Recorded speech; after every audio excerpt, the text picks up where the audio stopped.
To have some fun or pass a quiz, just follow this computer whiz. Scooter Computer and Mr. Chips, they got the answers at their fingertips. I beat you this time, Mr. Chips.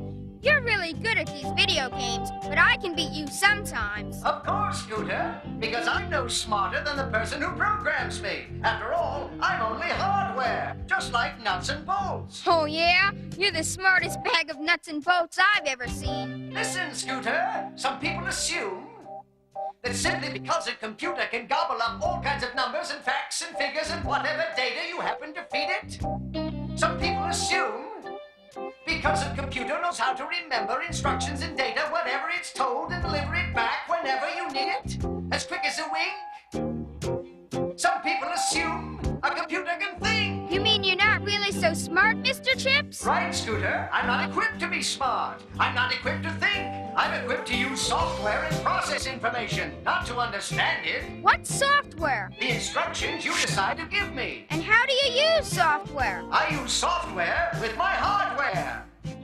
The terminal keyboard you touch when you want to say hi to me, that's hardware. My video screen when I want to reply to you, that's hardware too. And this complicated equipment crammed inside of me, too tiny for you to see, that's hardware too.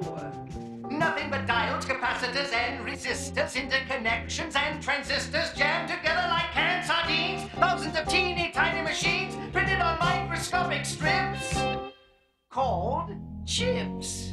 Chips? So that's why they call you. Precisely. Gee, Mr. Chips, you have a great brain. Brain? No, Scooter, I have no brain. Some people assume that simply because I can beat them at math and word games and chess and checkers and fingers and fingers all in the same afternoon.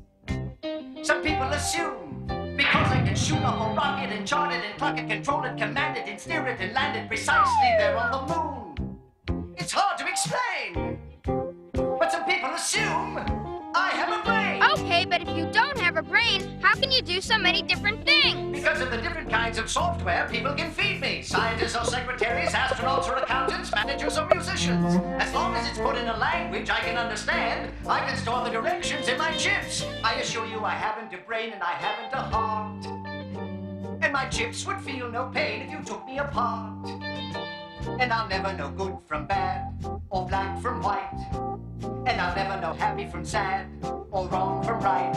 I'm nothing but diodes, capacitors, and resistors, interconnections, and transistors jammed together like canned sardines. Thousands of teeny tiny machines printed on microscopic strips called chips. And it's all hardware, just like nuts and bolts. You're sure a smooth talker, Mr. Chips. Maybe so, Scooter, but you're the brains of the operation.